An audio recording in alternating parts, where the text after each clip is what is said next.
Hi guys, welcome to our channel. இப்போ வந்து நம்ம அமேசான் லிங்க்குள்ளே இருக்கோம். இப்போ ஆன்லைன் பிஸ்னஸ் எப்படி பண்ணுறது, அதோட சின்ன சின்ன டிப்ஸ் பற்றி சொல்லிகிட்ருக்கோம்.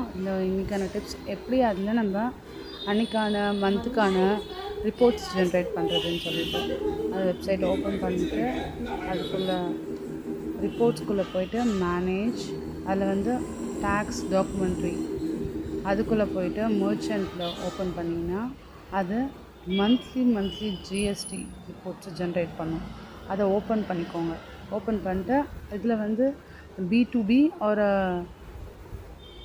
B2C அது ரெண்டு இருக்கும். Business to business or business to customer ரெண்டுத்துலையுமே பார்க்கணும். ஏன்னா உங்களை மாதிரி ஒருத்தவங்க அமேசானில் சேல் பண்ணுறாங்கன்னா அவங்களோடது B2B. இப்போ ஒரு கஸ்டமர் அவங்க ஜென்ரலாக யாரோ ஒரு ஆடியன்ஸ் இருக்காங்கன்னா அது B2C. ரெண்டுத்துலேயுமே நமக்கு ஆயிருக்கான்ட்டு ஒன்றுத்தையாக கிளிக் பண்ணி எத்தனை மந்த் நீங்கள் ஒன்லி 1 மந்த்துக்குன்னா அந்த மந்த்தை கிளிக் பண்ணிக்கோங்க. இல்லை நான்லாம் வந்து 3 months ஒன்ஸ் தான் பண்ணுறேன். அப்போ 3 months ஒன்ஸ் அந்த 3 மந்த்லேயும் B2C அண்ட் B2B ரெண்டுத்துமே டவுன்லோட் பண்ணி உங்கள் ஆடிட்டருக்கு சென்ட் பண்ணுங்கள். தேங்க்யூ.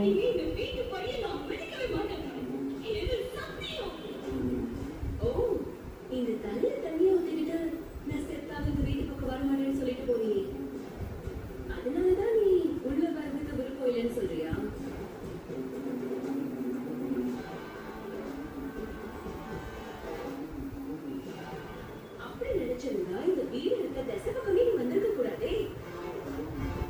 நீ இவ்வளவு தூரம் வந்துட்டு வீட்டு காம்பவுண்டுக்குள்ள நின்னா என்ன, வாசல்ல நின்னா என்ன, இல்ல வீட்டுக்குள்ளேயே வந்து ஹால்ல நின்னா கூட என்ன, இது எல்லாமே ஒண்ணுதான். ஏய் சும்மா இரு.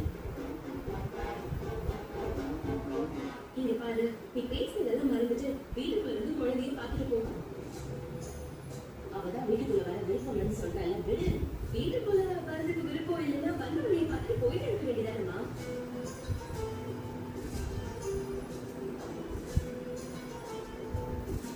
என்ன பார்க்கல